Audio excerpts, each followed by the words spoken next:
Olá, queridos, um grande prazer poder estar aqui com vocês novamente no nosso canal Pensamento Vivo. E obrigado pela sua presença, obrigado pelos seus comentários, pela sua frequência aqui no canal.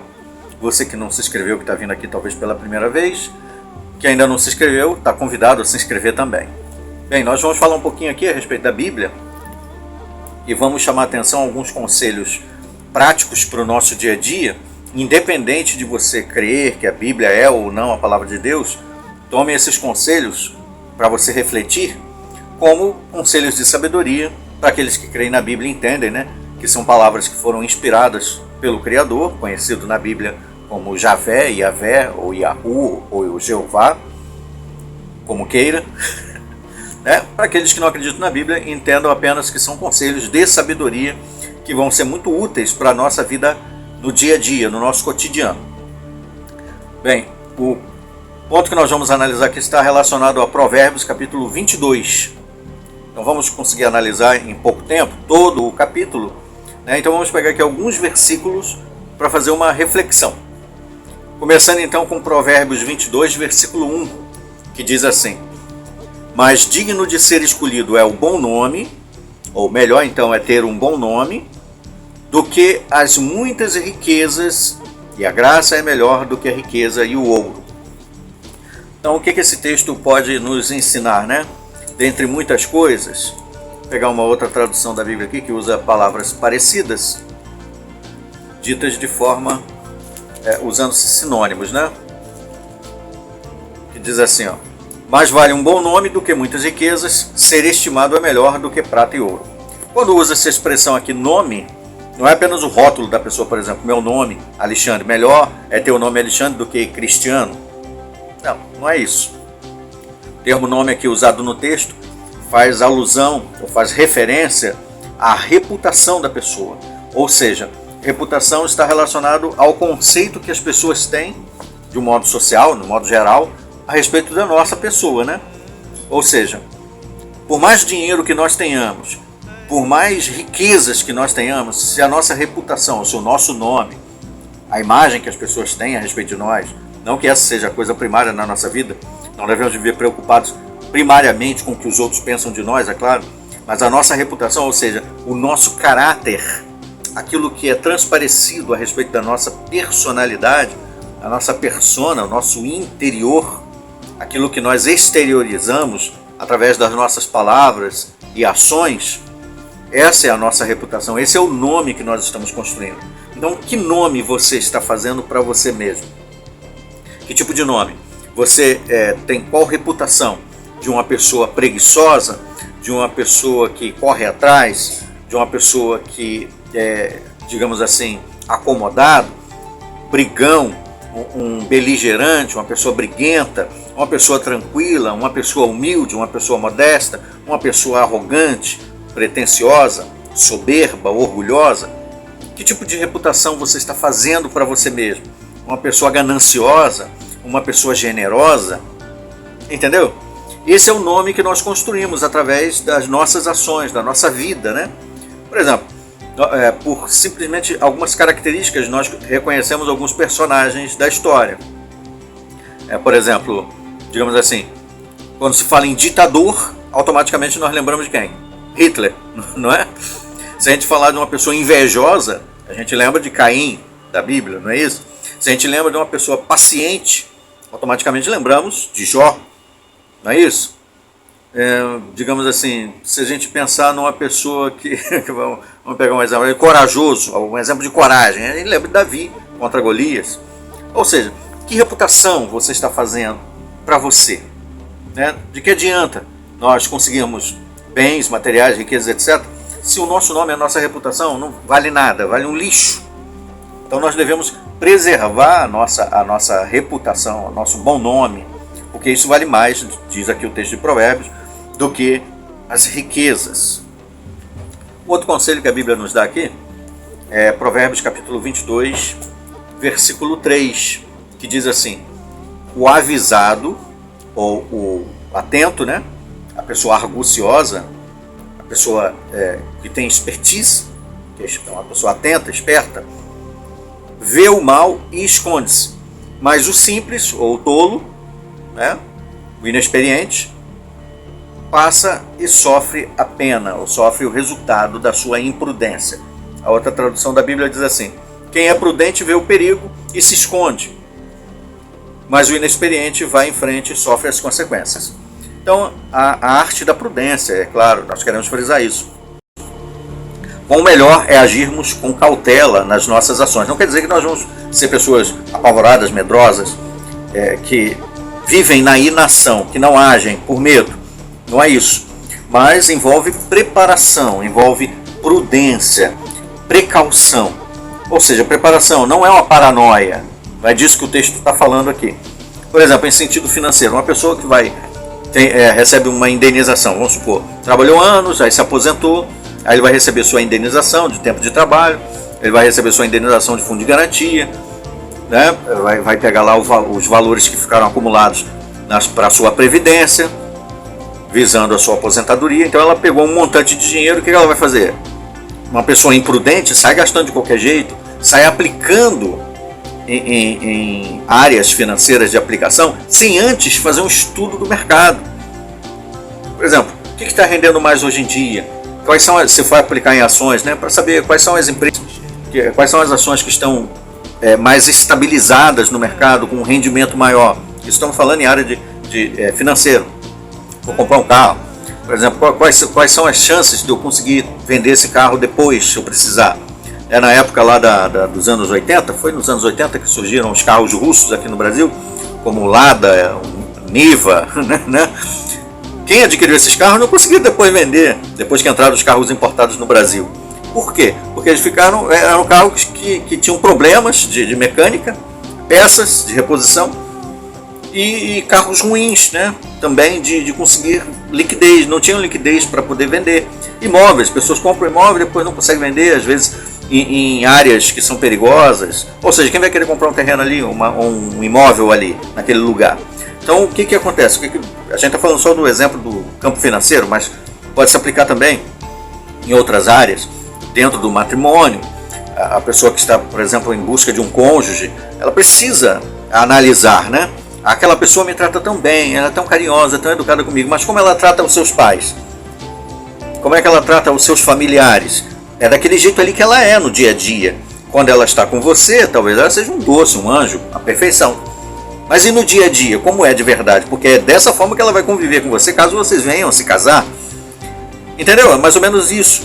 Então a pessoa prudente, a pessoa arguciosa, precavida, é aquela que olha lá na frente, aquela que tem a visão de águia, que consegue enxergar, limitadamente, é claro, o futuro, mas como no jogo de xadrez, né? Não sei se você conhece o jogo de xadrez, né? Tem as peças, geralmente peças pretas e peças brancas, as claras e as escuras, formam dois exércitos, né? Com 8 peões e mais 8 peças principais que ficam na retaguarda de cada um dos jogadores, dos dois lados, somando então um total de 64 peças. Aliás, 32 peças, num tabuleiro de 64 espaços. Um jogador de xadrez mediano consegue fazer cálculos de jogadas. Como assim? Por exemplo, ele sabe que se ele mover o peão dele para aquele quadrículo ali à frente, aquele peão vai estar protegido pelas peças dele atrás, mas ele sabe também que ele pode sofrer ataques daquela peça. Se aquela peça atacar, vai abrir espaço para aquele. Então ele consegue prever jogadas. E calcula-se que alguns jogadores muito experientes conseguem prever até mais de 500 mil possibilidades de jogadas. Numa só jogada ele consegue prever mais 500 e poucas mil possibilidades. Porque você sabe que os tabuleiros e as possibilidades ali, se a gente for usar ali no termo fatorial da matemática, você vai colocar um exponencial, né? 1 elevado a 64, digamos assim, de possibilidades. Ou 2 elevado a 64. Quantas chances você tem? É claro que não chega a isso tudo no jogo de xadrez. Mas em cálculos matemáticos, para você ver como é que as coisas são muito mais abrangentes do que a gente pode imaginar. Questão da saúde, né? Por exemplo, a pessoa muitas vezes nós buscamos o prazer imediato, é o que é chamado de hedonismo, né? Pensar no agora e não depois. Comamos e bebamos porque amanhã morreremos, é o conceito, digamos assim, estoico dos epicureus, né? Um grupo de filósofos, de pensadores lá da Grécia Antiga. Inclusive o apóstolo Paulo fala deles em 1 Coríntios capítulo 15, do conceito dos epicureus, que aprenderam de Epicuro a ideia do hedonismo, né? Do prazer imediato, o prazer do agora, viver para o momento, porque não sabemos o dia de amanhã. Então Paulo fala isso em 1 Coríntios 15, 32, falando dos cristãos que estavam aderindo a essa mentalidade do prazer imediato, sem pensar no futuro, pensando assim, poxa, mas gente, pensa bem, se Cristo não foi ressuscitado, se não há ressurreição no futuro, se não há vida eterna, então comamos e bebamos, que amanhã morreremos, de que adianta pensar no futuro, né? Vamos sentir prazer agora, porque quem sabe amanhã. Mas uma pessoa que é prudente, ela não pensa dessa forma. É claro que ela não se priva do prazer saudável, mas ela pensa também nas consequências. Por exemplo, se eu comer essa quantidade de gordura aqui, ou essa quantidade de carboidrato, ou ingerir essa quantidade de digamos assim, que a gente chama de energia na nutrição, calorias, né? Essa quantidade de calorias, eu sei que eu gasto em média 2.000 a 3.000 calorias por dia, né, dentro da minha atividade. Se eu ingerir 10.000 calorias todo dia, o que vai acontecer com o meu corpo? Se eu ingerir essa quantidade de álcool, sabendo que daqui a pouco eu vou dirigir, quais podem ser os resultados? Deveria eu então ingerir álcool antes de dirigir? São coisas que a pessoa prudente analisa antes de começar a fazer. Isso nós estamos citando exemplos bem simples e grosseiros, mas pode se aplicar de uma forma geral. Não é viver de forma paranoica, mas é viver com prudência. É disso que a Bíblia fala. Na questão da educação também se aplica, né? Por exemplo, meus filhos, eles precisam aprender, precisam estudar só para passar de ano, só para tirar 10 na prova, ou eu preciso ajudá-los a criar um método de ensino que vai ser proveitoso pelo resto da vida dele. Então tudo isso, né? Em que escola ele vai cursar, que curso ele pode fazer após o ensino médio, deve entrar no ensino superior ou não, todas essas análises os pais precisam fazer, e os jovens, visando o futuro. Porque nós não devemos viver, a pessoa que age com sabedoria, como se o mundo fosse acabar amanhã. Embora nós saibamos que o mundo, né, segundo a Bíblia diz, pode Jesus vir, né, e trazer o fim desse sistema de coisas, nós devemos viver com sabedoria como se nós estivéssemos vivendo para sempre. Essa é a vida sábia que a Bíblia ensina, né? Pelo menos. O versículo 4 nos diz assim, ó, o galardão ou a recompensa da humildade e o temor do Senhor são riquezas e honra e vida. Em outras palavras, a humildade e o temor a Jeová, o respeito por um Deus superior, resultam em riquezas, glória e vida. Então, uma pessoa que é humilde, o que é ser uma pessoa humilde? Contrário ao que muitas pessoas pensam, né? Ser humilde não significa ser um trouxa, ser um imbecil. Ser humilde significa reconhecer as nossas limitações, ter um ponto de vista equilibrado a respeito de nós mesmos. Inclusive a Bíblia cita um exemplo de humildade muito bonito, mas que pode se converter em orgulho também se não tomar cuidado, porque a humildade é o oposto do orgulho ou da arrogância. O livro de 1 de Samuel, o primeiro livro de Samuel, capítulo 9, fala do primeiro rei de Israel, que foi o rei Saul, que era da tribo de Benjamim. A tribo de Benjamim era a menor das tribos, das 12 tribos. Benjamim era o filho mais novo de Jacó, que depois mudou o nome para Israel. Então, a tribo menor de todas era a tribo de Benjamim. Era a tribo mais jovem também.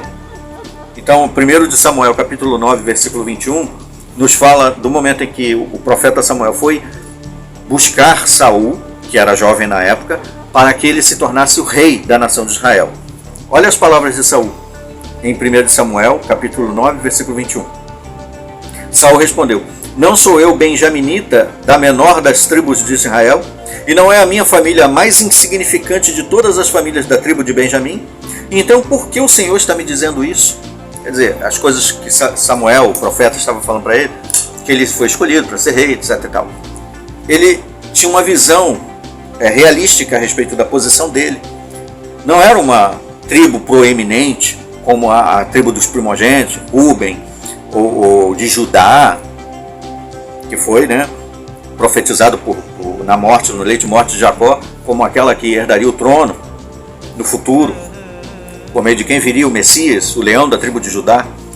Saul reconhecia isso, mas depois ele não vigiou, né, e acabou se tornando um rei arrogante, desobediente. Vai lá no capítulo 15, ele já começa, né, depois de ser rei, a desobedecer as ordens que Jeová havia dado a ele. Então o orgulho tomou conta dele. Então a humildade é uma característica agradável, né? Com quem você prefere ter tratos, a associação? Com uma pessoa arrogante, petulante, soberba, orgulhosa, ou com uma pessoa humilde que te trata com dignidade, com respeito, que reconhece que ela pode ter habilidades maiores que as suas em determinadas áreas, mas também reconhece que você pode ter habilidades maiores que a dela em determinadas áreas. A pessoa humilde reconhece isso, reconhece qual é o seu lugar, encara a si mesma de forma honesta, objetiva, reconhece a nossa condição em relação ao universo. Embora nós saibamos, né, astronomicamente, que todo ser humano é o centro do universo, já que o universo, digamos assim, é infinito, então qualquer ponto é o ponto central, uma pessoa humilde, embora saiba que ela é o centro do universo, ela não se comporta como se fosse. Entendeu a diferença? Nós não nos comportamos, a pessoa que é humilde, né, não se comporta como se fosse o centro do universo, embora astronomicamente, matematicamente, todo mundo é o centro do universo. Deu para entender a diferença? Para a pessoa que é humilde, né, ela não fica amargurada de inveja quando uma outra pessoa sobressai-se em determinadas áreas. Pelo contrário, fica feliz. Digamos assim, um amigo meu, isso se tudo for feito de forma justa, equitativa, né? Que a gente sabe que existem desonestidades nas áreas profissionais. Mas um colega meu de trabalho recebe uma promoção. Eu reconhecer os méritos dele, os méritos que ele mereceu aquilo, eu vou ficar feliz pela promoção dele, né? Não vou ficar com inveja, amargurado. Por que não eu? Quando tudo é feito de forma equitativa e honesta e justa. É claro, estamos falando aqui dentro do universo, que não é a realidade do mundo em geral, mas quando isso acontece, ou no esporte, aquele time ali se saiu muito melhor, ele jogou melhor e mereceu ganhar, e mereceu o título. Não vou ficar amargurado por causa disso. Ou então eu estou participando de um jogo, estou me divertindo, né, lá na quadra de futebol com os colegas, o colega jogou melhor, ele fez gol em mim. Mérito para ele, quando tudo é feito de forma honesta, né, sem roubalheira.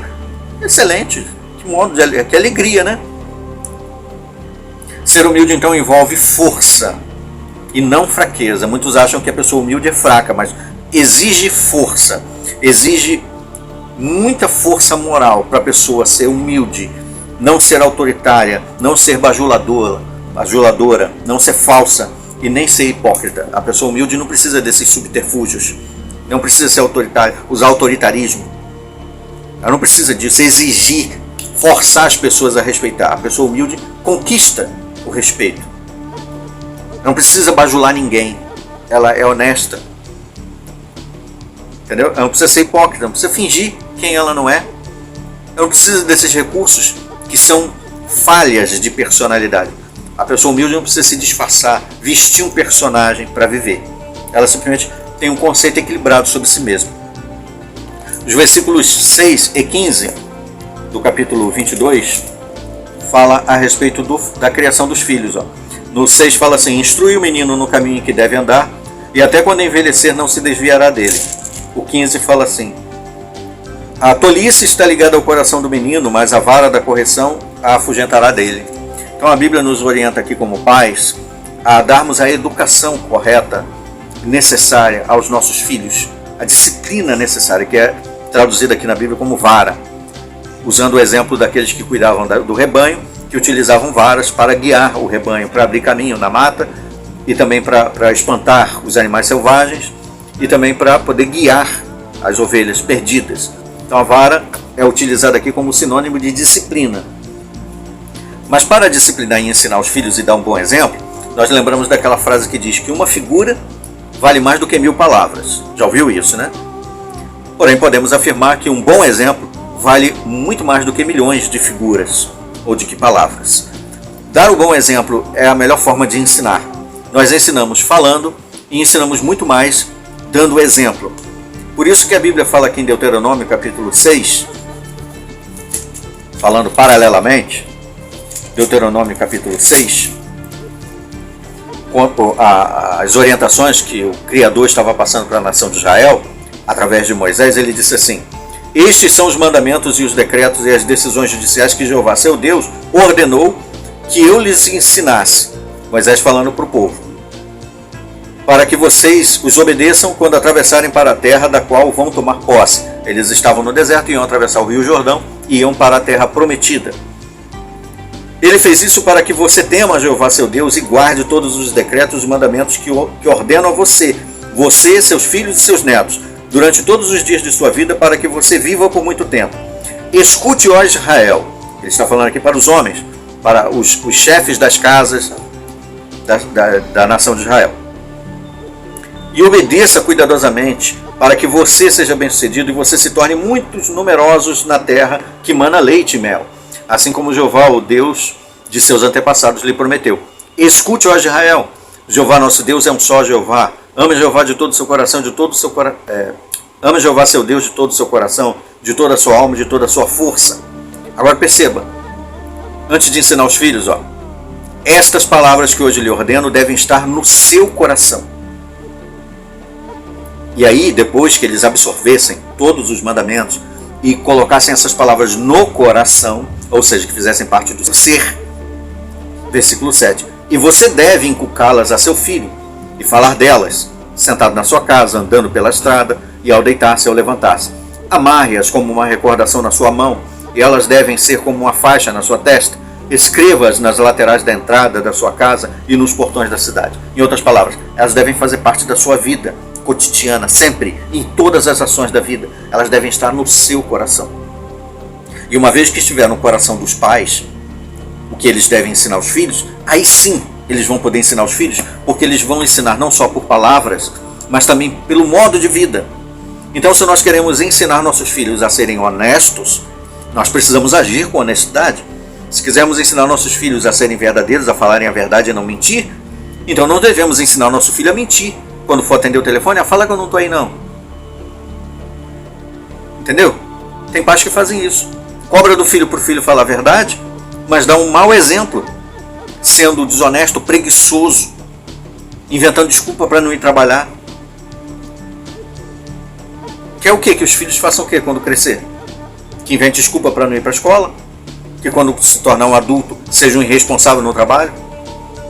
Então, pais que ensinam bem os filhos, ensinam em palavras, mas ensinam muito mais pelas suas ações, pelas suas atitudes corretas, dignas, pessoas que agem com convicção, com honestidade, com firmeza de caráter e de virtude. Então, quando necessário, deve disciplinar o filho, dar a orientação, dar o castigo que ele merece para que ele aprenda, como no trabalho acontece também. Os empregados, por exemplo, que são displicentes, que não atendem às exigências da empresa, geralmente sofrem ações disciplinares, recebem notas e às vezes são até suspensos ou até demitidos do emprego. São punições necessárias para que a pessoa ande na linha, para que ela corresponda àquilo que se espera dela. E quando os pais não educam os filhos como deveriam educar, porque tem medo, porque tem pais que agem assim, né? Meu filho vai gritar, se eu pegar ele, eu tenho que deixar ele solto fazendo o que ele quiser. Canso de ver isso no trabalho. Deixa, ele é criança. Muito bem, ele é criança. Deixa ele subir na escada e pular lá de cabeça. Deixa ele meter a mão naquele fio ali, desencapado, e tomar um choque de 440 volts. Ele é criança. Deixa ele mexer naquele vidro e quebrar e cortar a mão, a jugular, e sangrar até morrer aqui na nossa frente. É criança. Não, criança tem que saber o limite. Criança tem que saber um momento em que ela pode ou não brincar. É criança, tem energia, quer brincar? Muito bem, solte ela no playground, solte ela no parque, leva ela para um parque de diversões, leva ela para a Quinta da Boa Vista, aqui no Rio de Janeiro no caso, leva ela para correr por aí, no lugar onde ela deve fazer isso e pode. Agora, no hospital, numa repartição pública, onde está sendo atendido as pessoas, ali não é lugar de criança brincar. E os pais têm que ensinar os filhos que eles têm que saber se comportar desde pequeno. Porque senão eles vão crescer tão imbecis quanto os pais. E é isso que acontece. A geração que vem pior do que a anterior. E aí a Bíblia diz assim, Provérbios 13, versículo 24.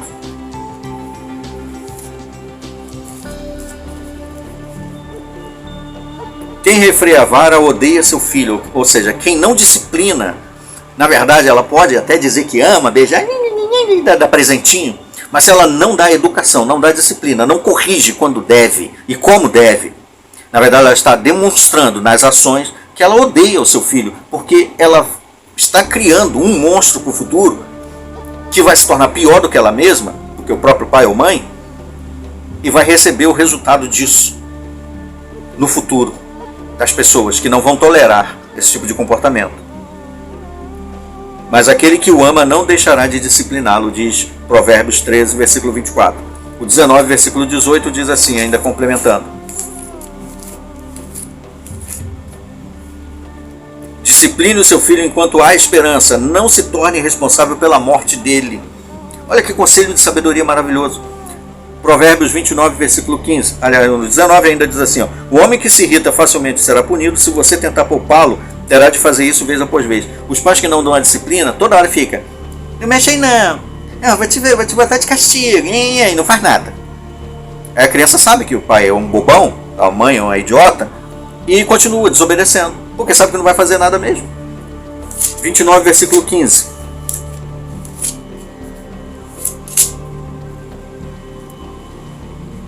A vara e a repreensão dão sabedoria, mas a criança deixada solta causa vergonha à sua mãe, aos pais, no caso de um modo geral. E o 29:17, discipline seu filho e ele lhe trará descanso e dará grande prazer a você.